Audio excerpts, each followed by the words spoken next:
Hello and welcome to another episode of Roach Koach, the new metal podcast you deserve. My name is Lauren Kozlowski. With me, as always, the original Roach Rider, Mr. Matt Nas. Keep it rolling, baby. There we go, ladies and gentlemen. We're back with you, back for another episode of Roach Koach. We got a special ep here today, Matt. We do. We really do. We have been, this is not hyperbole at all. No way. We have been riding the train. We have been tooting the horns. We have been yelling from the mountaintops and, if need be, the rooftops about My Ticket Home on this show for many a year. Many a year. We have said Strangers Only is a classic. It is. We have said that this band is underrated and people need to know. We have. We have clamored for new stuff when they were dismembered, for lack of a better term. They were dismembered. They were dismembered. We were clamoring for new stuff. Put them back together. Put them back together. Call Dr. Frankenstein. Say, listen, stop messing around. Put My Ticket Home back together. My Ticket Home did get back together. They released a new record. Oh, boy. It's called Pure to a Fault. It's one of my favorites of the year. One of my favorites of the year as well, Matt. We were texting each other. The boys did it again. That was our thread. Yeah. People were like, what was the Roach Koach text What was thread? the Roach Koach vibe on My Ticket Home? Yeah. It was the boys did it again. I think we have receipts for this. We do. So we were very hyped about this. We had obviously had Derek Blevins on the show previously. Derek is a rhythm guitar and vocals in the band. He'd come on the show, talk to us a little bit, prepping us, getting us excited for the album to come. The album has arrived in our hot little hands on all the streaming services. You can find it. And Matt and you and I just absorbed it. We just went all in and we love it. We're so excited about it. We messaged Derek. We said, Derek, sir, can we talk about this album? Can we talk about one of the best albums of the year that you just happened to help make? Derek was more than happy to come back on and chat with us at length. We had a wonderful time chatting with him. We talk about the making of the album. We talk about sequencing. Guys, I asked him about that pile of dirt in the music video. Oh, you know. There is absolutely guaranteed worm check. There's a worm check. It happens. We talk about it all with Derek, and there's nothing else to say. Let's get to the convo. Let's do it. We are here once again with Derek of My Ticket Home. Derek, welcome back to Roach Koach. Yes, thank you so much for having me. I'm stoked to be back, man. Derek, we're excited to have you back because, in our opinion, you're back now. Conquering Hero. There's a new My Ticket Home album in the world. Something that for a long time felt like a dream, like it would never happen, but is here. It's called Pure to a Fault. It's out on Puke Rock Records. This album is incredible. This album is a meal. This album is so much and more. Is everything I can say as a fan that I wanted. I was listening to it today on my ride home from work, and I was thinking about how when we talked and you guys had just put a few songs out at that point, and you were talking about how you are making this for yourselves, but you are thinking about the fandom of people that love Strangers Only, people that love Unreal, threading the needle to hit both of those things, but also make the thing that you guys all want to make, that you feel confident in, that you can come back with. And I'm listening to it, and I want to say I was on like track 7 or something, and I was like, they really did thread the needle. They really did. This is like true, like watching a guy tightrope, and they're just nailing it. And on top of it, I mean, before we started recording, Matt, you brought up, we got a lot of 5-minute songs on this album, and it's going great. They're great. Don't cut a second. Derek, talk us through. How are you feeling about the album so far in the response?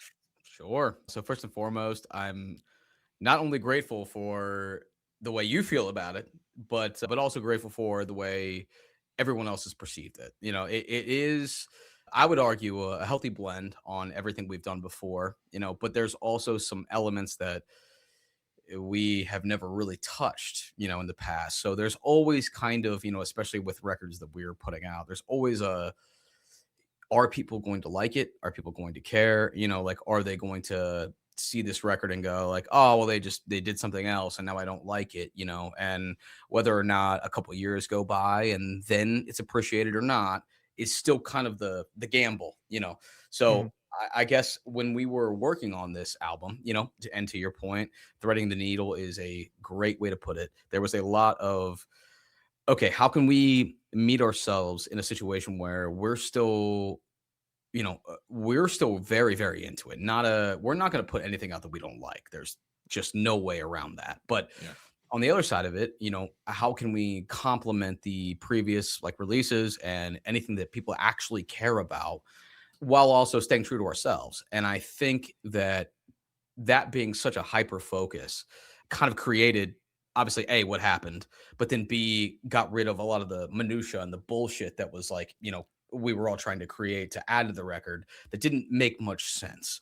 We're all always pushing things a little, I don't want to say pushing the envelope because that sounds like bigger than us, but there's always a level of like trying to grow, and then what we like as far as our taste is concerned shifting, here and there. We're getting older and time is going on and new music comes out, so it's not always as identically like directed as you might think, when it comes to like the way this sounds. It's because we liked this band or whatever. But I do think that us all being able to agree on these 12 songs and being satisfied, and also people being satisfied after we put it out, is massively gratifying. It really is. Because again, there's a shot where it's like, yeah, well, we liked your last record, so sorry, buddy. We don't like this new one. And it has not really at all, which I kind of can't believe, like at all. No one has said really much negative. There hasn't been much negativity whatsoever. That's awesome. That's really great. Well, I think part of that, and I've, because I've been running the album, and the thing I think is that, and I mean, I'm not going to name any names. We're not going to get into that, but I'm going to say this is something that Matt and I have noticed, is that a lot of bands recently will go in and they will hit the Bring Me the Horizon button. Okay. They will hit this certain sound and they will ride it out. You know all the names. And I was listening to this album and I was like, they don't hit it once. They once again, but then this is consistent with you guys, because when you did Strangers Only, no one else was like, let's rip it up Rage style in 2013. Let's do this. You guys have always pivoted. So I knew like 3 tracks in, I'm like, they're not going to do it because they're not interested in that, because they've heard it.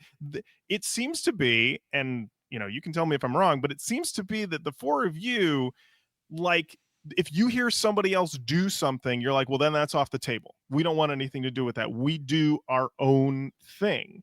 And like, people could say like the puke rock moniker or what have you is, whatever it is. But I mean, it really does fit, because you listen to the album and you listen to your albums, and it's so definitively you guys. Like, I catch influences, what have you, but it always sounds much like you guys. Like, you are truly like, we're doing our own thing, good or for bad. We are doing our own thing. Again, I'm grateful to hear that, because there's not a situation where we hear something, we go, we're not going to do that, but we also will write something and not be afraid of it, in the sense of, okay, well, this doesn't sound like this and this doesn't sound like this, and that's what's marketable right now, so maybe we should kind of gear it more in that direction. That's never a conversation. It's more or less like, hey, do you like it? Do you like it? And do you like it? We all like it. Cool. Put it on the fucking album, or just, put it down, write the music, whatever. And I'm also super grateful to hear that you hear it as us, because of course, like, we absolutely have influences that, will always have a ideally positive effect on the music. So it's tough to take credit, or not take credit, whatever, however you look at it. It's tough because there's a lot of like younger people, I guess, that think that somehow we started this like new metal and obviously we did not. I was born around the times these bands were doing this, like, so Right. we used those as influences, and that was great. But it does feel good to hear anyone say that it sounds organically like you, because at the end of the day, that is what matters for a band, in my opinion. The categories, and like all these bands on a tour sound the same is kind of the reason why we got burnt out on it. It's just too familiar, too normal, and too, I've heard it too many times. Like, so it's not about hearing something and going, I can't do it. It's more or less like, if we don't like it, there's no reason for us to even try to touch that flame, versus like, everything we do like, whether or not it is popular, is going to be presented by us because we like it. For sure. One thing that I was very surprised to catch, because I was, listening, I'm like seeing, where, there's certain songs that have like a little bit of a mix. It's like it starts off as a Strangers Only type of track. It becomes a little bit of an Unreal track. But I was surprised to hear on more than one track what felt like a Bad Motorfinger era Soundgarden vibe. Soundgarden sound. Was that at all anything conscious, unconscious? Not conscious. Now, Okay. we all are Soundgarden lovers. I mean, the Incubuses of the world and the Soundgardens of the world, and these types of bands still have like a melodic influence on us, but then of course, like when it comes to like the heavier side, we're still kind of stuck on the Slipknots and the the heavy sides of Deftones, and the heavier sides of like the new metal. I mean, Korn being, I would argue that Korn was probably our biggest sound influence for the record when it came to the literal sound of how it came out and was produced, and like all of that stuff. But having that in mind ahead of time, and knowing that that's kind of what it's going to feel like a little bit as far as the recordings are concerned, there is a bit of an approach, I guess, of like, I understand how this is theoretically going to come out sounding, so I want to make sure to really like benefit that when you're putting something out or writing something to move forward on. But all in all, I mean, there's no bands that we're going like, okay, we can, make it sound like this, and then, it will be better, or we want this part to sound like this band. I think it's just all four of our brains hearing something that we probably heard 10 years ago, and like having the idea based on that 10-year ago idea to try to create our own thing. It's tough to explain because I don't really have a good answer, like it just kind of happens. Like there's not really a straight up reason why it sounds the way it does. It's just like natural influences and us being willing to, I guess, do whatever we want, at the end of the day. Yeah. Now this was entirely self-produced, correct? Completely. Yeah. Nick Giamenni, man, that Okay. dude, he actually went to school for it in Nashville. He went to a studio called Blackbird, which is, a lot of bands are handled out of, and learned a ton. And so it made sense to just put the ball in his hands. And Great. Yeah. It really does. I mean, thank really you. does. I think he did a great job. I mean, obviously it's Nick's credit more than anybody's, but I think he really, really did a good job. Yeah. So we were proud of that. So far, how many shows have you guys done? I know you did the show with I Prevail in Michigan. Have there been any other ones? Just two. Yeah, we Just had those two. February, in Columbus, which I think we spoke potentially after that. Right after that, yeah. Yeah, I thought so. And then the I Prevail show, which was kind of a random dump. It was a 3-band bill. We just got an email that was like, hey, it's us and WeCar. You guys want to do it? And it was like, well, yeah. I mean, you're like 5 hours away, and that show will be sick. So hell yeah. Perfectly ideal for, our situation, I guess. How did that? Because I mean, we saw a video from it. I mean, it looked packed out. It looked wild. How did it feel? Dude, so good. So good. Seriously, so good. When you're like an opener on a show or whatever, you don't really ever have a concrete expectation for what's about to happen next. And we did the whole walk-on thing, and when it was like everyone in there is ready, like when you're just walking on, it was like that moment. It was like I there was no question. I could butcher this this show's gonna be sick. Like, I could tell, and I think we all felt it, of just like right away, this is about to be sick. And then the fact that like anyone knew who we even were, and like was very, I mean, tons of people like singing the songs, and like really vibing with us. It was almost just kind of a, we posted it multiple times, but like it really felt like Puke Rock still is alive, dude. This is not gone, like we're here, like we got this. We actually still exist.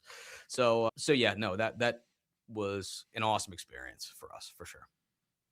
That's great. So with the record, I know that the title comes from the first song on the album. Yep. Was this always the title? Were you going through different titles? Good question. Yeah, no, we ran through a ton of them, just like we did with song titles. Nothing really felt appropriate, and that was a suggestion that we kind of like. We had a list, and then you push 5 over here from that list that you actually really like. That one was always the standout for us, just because it feels like true to form. It's who we are and what we've always done. I mean, a good example is the only negativity we've gotten on the record has nothing to do with the music. It has to do with the cover. And for us, it's a good example of being, pure to a fault, if you will. Like, we liked us being on the cover. You see hip hop artists do it, you see country artists do it, you see all these people do it, but nobody in metal does it. And sure enough, a metal band does it, and it's like, why'd you choose that cover? Well, first of all, it's because we wanted to. But then secondly, there's some true to form, pure to a fault type of feeling with that, like that we are just so ourselves that sometimes we shoot ourselves in the foot. And we get that, baby. Oh, we get that. Absolutely. Yeah. You guys can understand. You know what I mean? Like, you're a straight new metal podcast. You know what I mean? Like, it's not all sexy all the time, It's true. Yeah. Oh, what do you mean? Yeah. It's all flowers over here. Yeah, we're good. Exactly. Every record better than the last that we talk about. We love it. We love it. Yeah. I mean, I did think when I saw that you guys had put yourself on the cover, it did strike me as like, this is a bold choice, because most of the time it's something more abstract, it's something unusual, something grotesque. And you guys were like, listen, we're back. And also we look great. Here we are, Listen, I think that's the other thing. You're probably getting some feedback, because there's some bands you can't put them on the cover for a reason. If you wanted to. You can put the guys in My Ticket Home on the front, and it's gonna be great. Plus, I mean, I don't think I'm out of line in saying this. Over the last, it's been 15 years or so since Strangers Only. I mean, how old were you guys when you made Strangers Only? Like early 20s? Like 22? Early 20s? Absolutely. You guys all looked like me when I was in college. You look like, if you tried as you might, you couldn't weigh more than 150 pounds. You were all and now everybody's a little beefier. Nick is now like a supermodel, frankly. So everybody, it makes sense. I know. It makes sense. Let's talk about something I've been very excited to talk about. The music video for Nothing Lost. Yeah. Noticed here we have this sort of filter in front of you guys, once again, sort of like distorting your images a bit, which I feel like is you did something similar to that. I want to say back on maybe the Spit Not Shoot video. I think it's a similar sort of distortion effect on there. Yeah. And I mean, everybody looks great. Everybody's rocking, super killer. We have a creepy lady near the end of the video. There's a creepy lady in the video. Gotta have a creepy lady. You gotta have a creepy lady. And near the end, she does pick up a pile of dirt.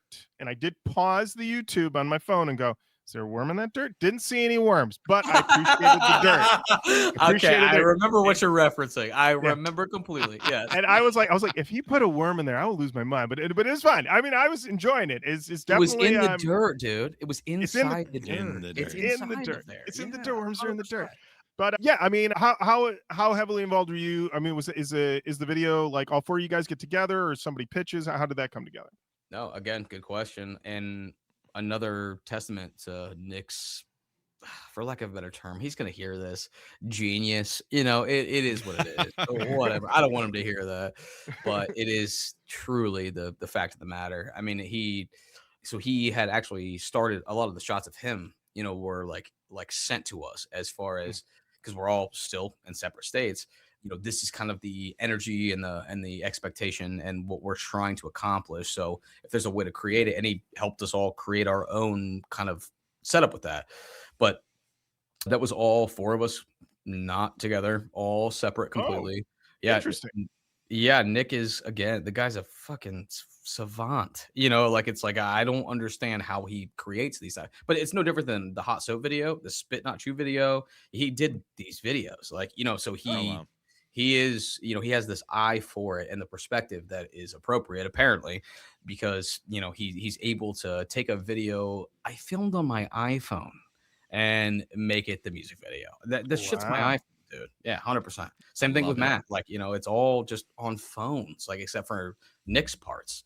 And again, this is a testament to his talent and his work he's put in previously to this and where he's at now. We're working on another video as we speak, and it's going to be a similar thing, where it won't look the same, but it is the same concept of we're all handling these things on our own end, and he's going to take what we have and hopefully make magic out of it, which he hasn't let me down yet. Awesome. That's amazing. That's amazing. Matt, did you have? I have a few things. The first thing I want to say is, again, I love the record, and Thank you, bro. we're gassing up, Derek. We're gassing up My Ticket Home. It feels great. Thank you. but I mean, I appreciate it, dude. I really do. It's nice to hear from dudes that take this stuff serious. So we do. We do. And I want to. When you said corn, there was something that hit me like a bolt of lightning, and it's when we talked to you last time. You said a thing that I've heard so many bands say, that it's gonna be heavy again. It's gonna be a heavy record. Oh, yeah. You said those words. You were like, "This is gonna be heavy," and we've heard our beautiful friends in Korn say the same thing. This next one, we're going back to basics, and it's gonna be heavy. But you guys came through. You came through perfectly. The first one that I really dug into was Nothing Lost. And then when it hit that change, the do, and I was like, they're doing it. They're doing the thing. I love this thing that they're doing. I love this. This is the thing. And it's because so many times those things become praise and worship choruses rather than major lifts into a chorus that makes sense for the song. And I was like, fuck. Yes, I love it. And then when I get to Flooded Eyes, you do the same thing, but we do it on a grander scale. And I'm like, it's just dialed in, man. And as a music lover, as a person who literally thinks music is life at times, it's just refreshing for me to hear these songs. And I'm in my car and I'm driving and I'm like, I reach Black Skies. I'm reading the song so I don't screw it up because I don't remember song titles. But I'm listening to Black Skies, Death of Desire, and I'm like, again, I see a 6-minute song and I'm like, I don't know, guys. And then 6 minutes, I'm like, oh boy, do it again. Just one more time. Yeah. Is there any more? You have 8 minutes worth of that shit? And it was to put 12 tracks out that have that emotional heft to them, but also I can tell how far you've come in your songcraft, and at the same time, how much you're uncompromising and if we don't do My Ticket Home, I don't know what the fuck we're doing. Kind of just that's the line. And I love it. I'm just congratulations, truly, honestly. Dude, I want a billion people to listen to the record. I think it's really good. Oh, thank you, dude. Thank you. And it's cool to hear that perspective on it too, because it, obviously we're growing as humans on the other side of it as well. So you not only does your music taste change and everything, but you change, just fundamentally. And so as time goes on, you like different things, you care about different things. And I do, not to be real, whatever about it, but there is, the way I think about music or any type of art is that you end up projecting kind of where you're at in the scenario that you're in. So I think that the fact that it feels still tried and true, but also kind of also feels we did A, we did what we said we were going to do, but B, you know, we did it our own way. You know, it feels good to hear that you heard it that way too. Like, because that's what, I mean, to a T, what we were going for, you know, is just staying true to ourselves, but also, you know, being willing to be a little different, you know, because we are, you know, we're all different as people. Absolutely. I want to talk about sequencing. I felt like for my listens is that this album sort of it flows in a very interesting direction. It's rocking, and then the back half is like, all right, you like heavy shit? You like heavy shit? You ready to get fucking heavy? We're gonna get fucking heavy. And I got to tell you, I don't know if I actually texted you, Matt, but I remember thinking it the first time I listened, and One for the Garden came on, and we're straight chugging. We're straight new AF. We are in it. And I was like, oh, they saved the best for last. They saved the best. Did you always know the One for the Garden was going to be the closer? 100%. Yeah, we did. Okay. Yeah, that is true. Now, we had another song that didn't make the record that we will put out. We have some plans for like a B side of songs that really probably belonged on the record, but didn't make it because these ones were our, you know, just better choices, if you will. But we had the kind of the foresight on that of we want to end it heavy, you know, like our last record ended on arguably, you know, the best song, but also like the softest song that we had, you know, and you know, as far as strategy is concerned, like you normally end on like, you know, a really great song, or like the one right before the last one is like the best one on the record, you know, if it isn't the first. And for us, I think it wasn't about like being super heavy. It wasn't about like having the elements that are in that song. It was more or less like we all almost knew like this one ends it. You know, this is the last thing we want someone to hear before they leave. And to, you know, just to make a couple points on what you had said earlier, that, you know, yes, 12 songs, yes, 5-minute songs, you know, for the songs themselves, there was a, like, we have the option to cut some of this stuff out, but it felt like it, you know, we shouldn't, like, it feels like it belongs in the song, you know? So even if the song, cause we went from, I mean, if we want to talk about, you know, Strangers being what everybody liked, like, you know, these are 3-minute songs, 10 songs, you're in and out in 30 minutes. You know what I mean? Like this is quick in and out, and it's great, especially for everyone's, I don't know, like, I guess lack of time spans now. Like, you know, it's if you're not seeing it in 8 seconds, then I'm skipping it, you know?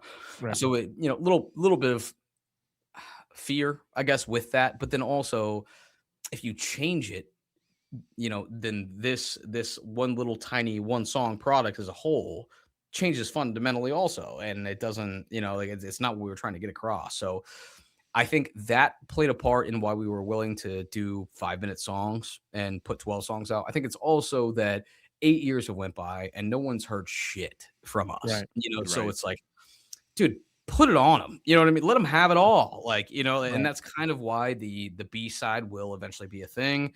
We're in discussions right now about putting out all the stuff we wrote in 2017, like in between the Unreal and the, you know, and what happened now. And then also putting up the music that we wrote after Strangers Only before Unreal. Because I mean, there's like collectively probably 35 songs that are just no one's heard, and and people would appreciate to hear. Like, it's like, you know, like, why keep this on a shelf for ourselves? Like, whether or not it's mixed real well, or whether or not it sounds, you know, like it's this top echelons, whatever, which is not what we're going for anyway. Like, someone cares. If one person wants to hear that song, sick, you know, like at least they can hear it. Right. Wow. Well, that got me excited. 35 more songs. Okay. All right. Sounds good to me. I don't know if it's 35, but it's a lot. Okay. Yeah. Now, with this, I mean, obviously we're coming up to the end of the year. Are we looking at a 2026 world tour taking over coast to coast? What are you thinking? Love that. Would love that. Columbus. Yeah. So how does right now by my house sound? Yeah. How does you ever heard of a Weekend Warrior? No. I think our play right now, which we're grateful for, we're getting a lot of like offers we didn't expect to see. It's more about lining up with all of us and making it make sense that we're all capable to do it. You know, we we all have real jobs, and we're all kind of like corporate now. So Mhm. this obviously, like, music's our first choice. If we could make a bunch of Mhm. money doing this, we'd all quit our fucking jobs tomorrow. But Right. but with that being said, it is tough to orchestrate, tours and things like that. And I will also say that some of the things are tough to ignore. So there's like a weird line of, okay, well, maybe we should try to figure this out because we should. I would tell you from 2025 to 2026, and it might sound a little ridiculous, but we got more music that we're about to be putting down heavy. Like we have a cover that's probably gonna come out next. We already Nothing have more new metal than a 7 cover. Love a cover. I mean, and it's also mad obscure, so it's not like, this will not be a Katy Perry cover coming out, or, Okay. like whatever. Not to diss on those guys, it's fine, but it's just not our style. So yeah, we would like, we have plans for putting this like really, this random cover out, and then also we have 7 songs already written for the next record. And the fact that like Nick is already kind of like in the vein of, okay, we figured out the way it sounds now and how we want it to sound, and it's going to be a little more plug and play, which will make this way more accessible and way more efficient time wise.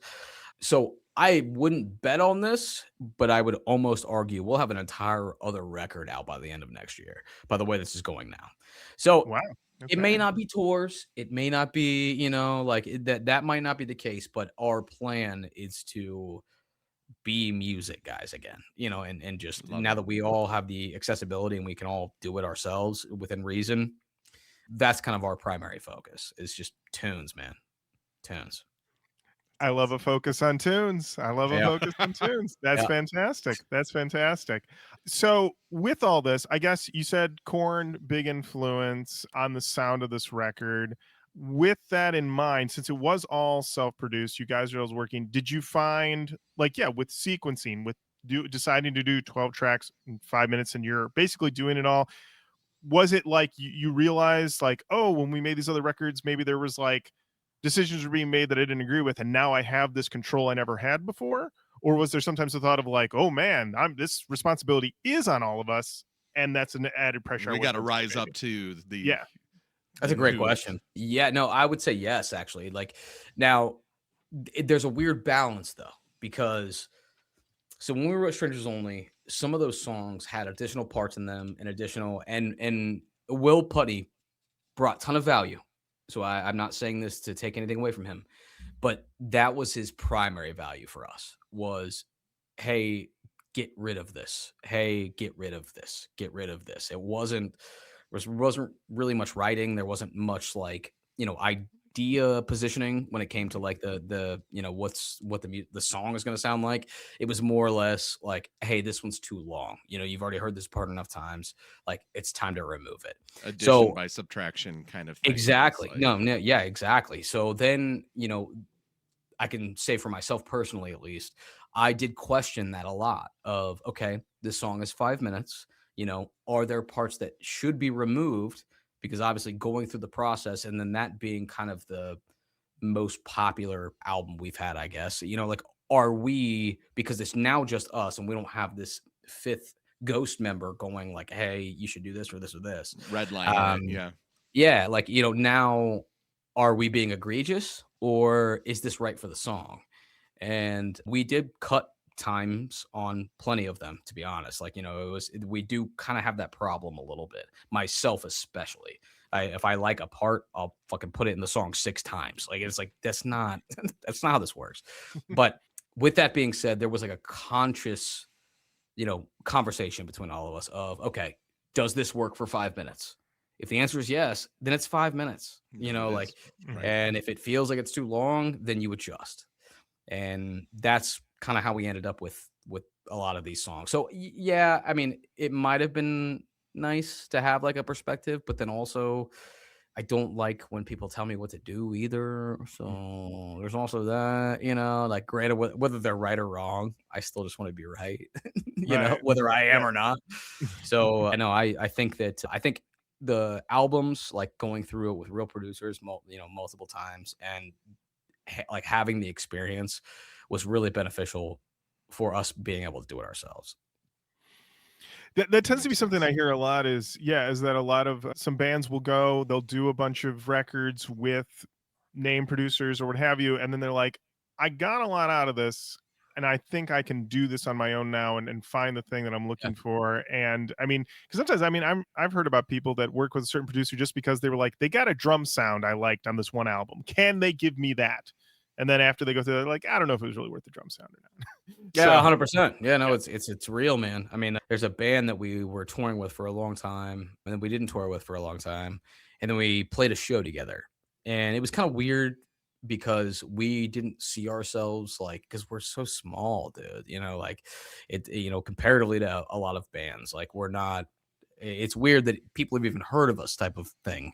Mhm. And a conversation he had with us was that the band went to a producer and said, if you can make our stuff sound like that record, the Strangers Only record, they went to Will. That's what we're after. So, it's interesting to hear, like, because you're right, people will go for whatever sound or what have you. But on the other side of it, you're completely accurate. Like, people will go based on one record, like it doesn't sound like any of our other shit. Like, in the fact and it was a huge compliment, of course. Like, it meant a lot to hear. Like, we were drunk, Absolutely. like, at a bar, like, talking or whatever. Like, and it was just like, all right, man, I got to tell you something, like, and it felt good. Like, it was like guys being honest, the sober, what is it? The drunken mind speaks the sober heart or whatever, Right. Yeah. I think that's that's how it felt yeah. in that setting, it felt good. So you are correct. Like, people will go for that. And we got to take advantage of learning from two really good producers. That's awesome. That's great. Matt, did you have Oh, do you have any- Yeah. I happen to have a little this or that. I have Yeah. a little game here. We've got some. We did the guitars last time. We did. We're gonna do some vocalists. Mm, Now, okay. I would never put your own vocalist in this mix because we can't do that to you. No. So these are new metal vocalists, this or that. All right, so we've got Lejean Witherspoon from Seven Dust or Chad Gray from Mudvayne. Seven Dust. Ooh, Lejean or Sonny Sandoval from POD. Okay. Sandoval. Yeah. Ooh, all right. Sonny Yeah. Sandoval or Fred Durst. This is where you guys get me. It's the new metal portion of this. This is where you get me. It's Fred Durst. I mean, yeah. Yes. Yeah, All right, I don't all think- right. I love it. Fred or Serge from System of a Down. Great reference. Still Fred. Yeah, it's Fred. All right. Fred Durst or Chester Bennington, Linkin Park. Are these my favorite, or are these just... This is a this or that. It's kind of your gut. Your gut. On you can do it from the new metal angle, you can do it from a personal preference angle. But if you were to put on a song by one of these singers right now, would you put on a Fred Durst track or would you put on a Chester Bennington track? Fred Durst, which is Oh! say, but... Wow. I know. I Love it. feel uncomfortable about the answer, to be honest. But if I'm asking myself the true new metal feeling, that's the answer. I love it. All right. Fred Durst or Jonathan Davis from Korn. You motherfucker. I saw this coming. Okay, so now we're going to go back to who I think is better. And I would say Jonathan Davis. Love it. All right. Jonathan Davis or Chino Moreno. Tough tones. Fuck you. Fuck you. I can't, dude. I gotta back Chino. I have. That's right. You gotta back Chino. He's gotta back him. It's Chino, dude. That new record's insanely good. Ah. Golly, it's so good. And last but certainly not least, Chino.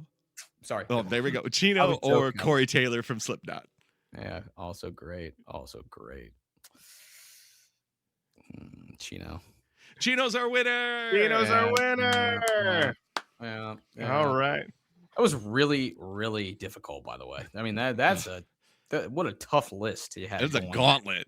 Jeez, seriously, dude. It's funny is that Matt does these and people do them and they're always just like, oh, and they go through these things. We post them on it. Everyone in the comments is like, oh, I can't believe they say it. And it's like, get in that hot seat and find yourself. Then you answer. You know what's crazy? Different. Just talking out loud, right? I remember, like when you posted that video, me being like, because I watched myself do it and go like, ooh, I don't know. And then like my thought was like, well, if we ever do that again, I'll know what the answers are. And then I did the exact same thing just now, like, man, because you do a good job of setting up a challenge, for like what these questions. I don't know, man. I love congratulations. it. Congratulations to you. You did it. You got through it. I love it. These are solid choices. The thing is, at the end of the day, if you had any of those songs on right now, I would put Boom by POD on this instant. I love that song so much. 100%. It's also why the Seven Dust POD conversation is so difficult. Like, man, those both of them, they are both so great. Well, Derek, before we let you go, obviously we're all spinning this record, Pure to a Fault. Thank you. Get it now. It's on everything. Physical. Are you doing any physical? Yes, we are actually. When's this coming out? This will be out next week. So what is that? Next, this will be out on the 10th.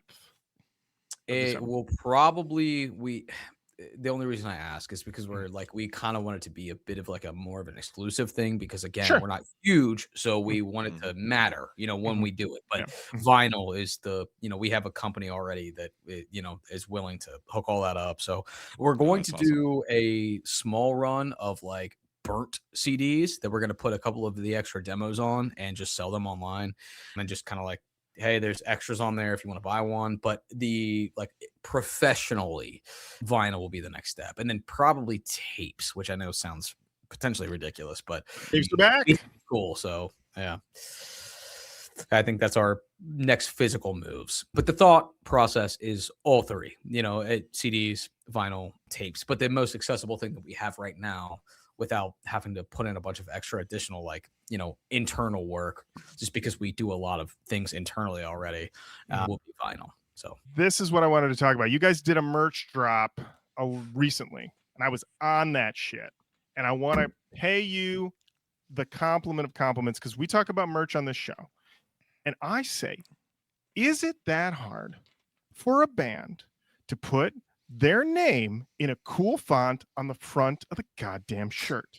And My Ticket Home did it. Yo, you have one of those. I have it. I got it.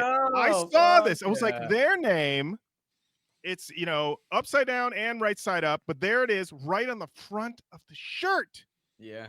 And I was like, 100%. Look at that. They did it. It's beautiful. I also got the other one that has the little emblem on the breast. But I saw this and I was like, thank you guys. Thank you. Because I got to tell you.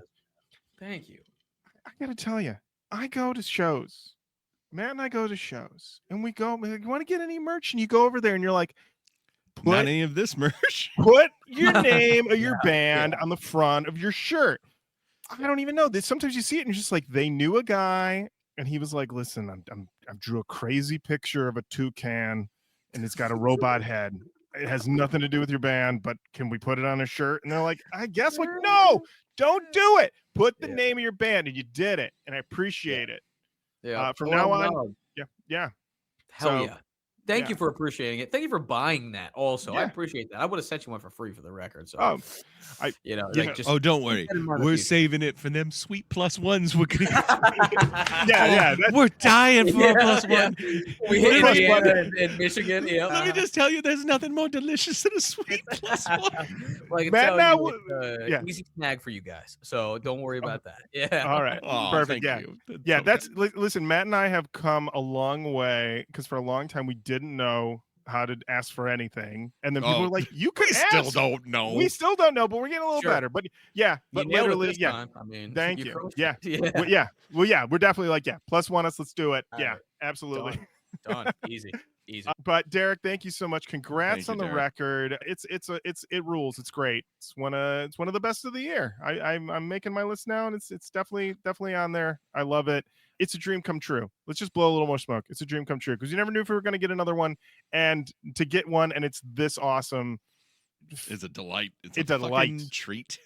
Fucking Dude, treat. It really is. you guys have no idea how good that makes me feel. Seriously. So thank you. You Awesome. know, like for real. Thank you. Like it means a lot that again, people that actually give a shit, you know, like thought that it was good. So, you know, it to me, that's kind of all I really need for justification of, you know, maybe doing something a shred different, but it you know, it does feel really good. So thank you. Seriously. Thank you for saying that. You're And welcome. thank you for actually checking it out and taking it serious. And you know what I mean? And even being willing to fucking have me on here over it, you know, like that. Of course. When you Yeah. messaged me, I was like, okay, I think they like the record. I think they do. They haven't said anything, but I think that means they like it, you know? So, Yeah. yeah, no, definitely appreciate it, especially from a perspective of like, you know, you guys get it, for lack of a better term. You get it, you know, and some people Appreciate it. don't. So the fact that you get it and like it means a lot. All right, Derek, thank you so much. Thanks, Derek. Thank you guys. See ya. Matt. The best. The best. The best. Midwest. Nice. Love it. Perfect. Perfect. It was a great time chatting with Derek. Such a thrill. Derek said, you know, maybe we could talk to some of the other gentlemen in the band down the line. We'd love it. We'd love it. We will slobber all over them too. Yes. Yes. It was, I didn't want to use the word glaze, but I would say that anybody who's a casual who comes into this episode will be like, these two guys are glazing him about this record. But you know what? Yeah. I call that, we're praising him.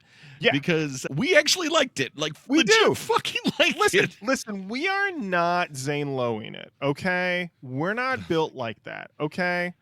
I could never do that.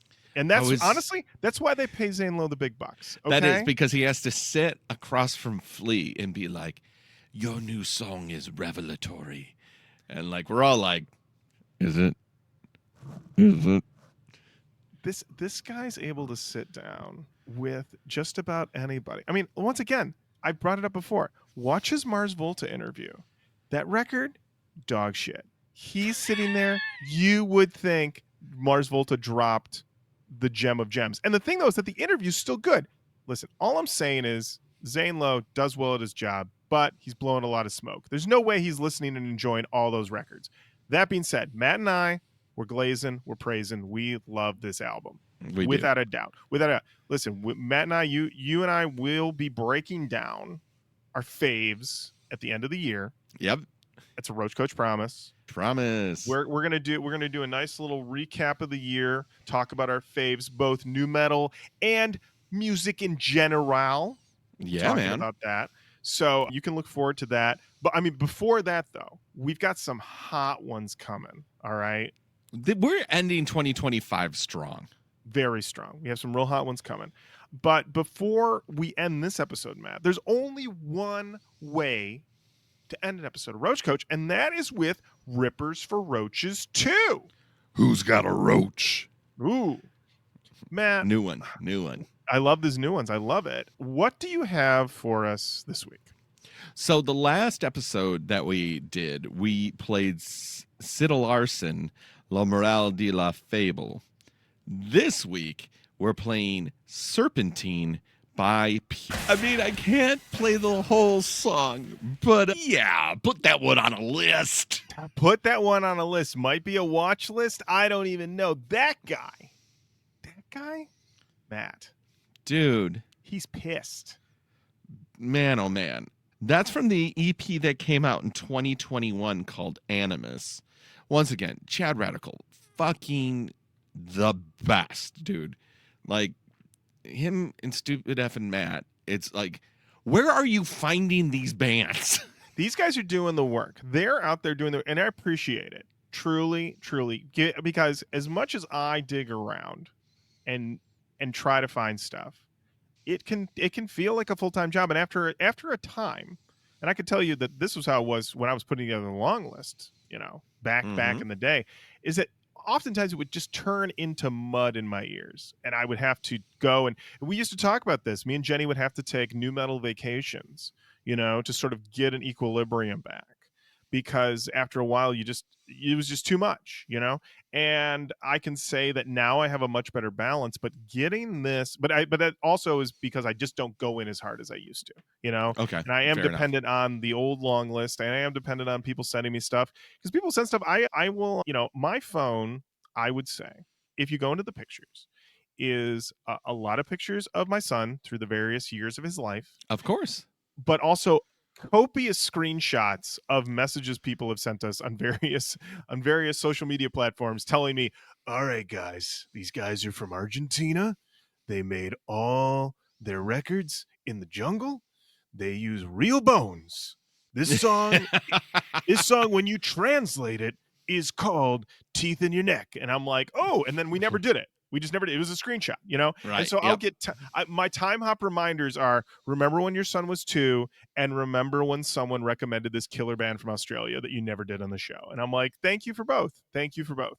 So if you ever think like, oh, wow, I'm surprised these guys are doing this album, I know I recommended it 7 years ago. It's because Time Hop found your screenshot in my phone and showed it to me, and I went, it's time. And I also forgot. So yeah, this is great. Thank you, Chad Radical, for doing that work. Finding I need to another give you ripper. just a little sprinkle of some Yeah, of man. this stuff. Number Yeah. one, the picture on this EP, straight leather facing it up, Ooh, very okay. disturbing. The artist's picture that's here gives me old school Coal Chamber vibes. Ooh, okay. And then 974 monthly listeners. We got to give them the arcade bump. Bump it up. Bump that shit up. Because if we're covering them, you know that they're going to be putting out new music soon. And then how it's it works. FTF, which is, I believe, face to face, no gimmicks. Oh, I love this. I love this. So I just pulled these guys out. I just went to their Bandcamp page just to see what's going on. You can get the Animus EP for a sweet $5 American. Wow. There you go. Yeah, looking at this is these guys, just based on these photos. Yeah, they're about that life, which I love. Hardcore about that life. Love that. And Matt, we didn't even talk about the 5th track on Animus. Yeah, buddy. Is a Prodigy cover. Love it. Love it. Amazing. Love the Prodigy. And if I haven't talked about it before, the Prodigy live album, you've got to listen to it. It's like Keith and the boys are in your house. It's so good. So good. Maxim Reality calls out the fandom Warriors about 100 times. And it's funny because I always had assumed that the Warriors were, you know, a very special New York gang. But then I found out that apparently POD calls their fans Warriors. But hearing Maxim and Prodigy call out the Warriors on this live album 150 times, I believe they've claimed it. So now it belongs to the Prodigy. Yeah. So, yeah. So making sure that I have this clear. The name of the band is Purity. The name of the song is Serpentine. The name of the album is Animus. It's an EP. There we go. We've said like 500 different things in the 2 minutes. I want to make sure that we're very clear. Fucking great. Love that. Yeah. And then also, I just want to let everybody know that on the Bandcamp, it tells you a lot of different details about the band.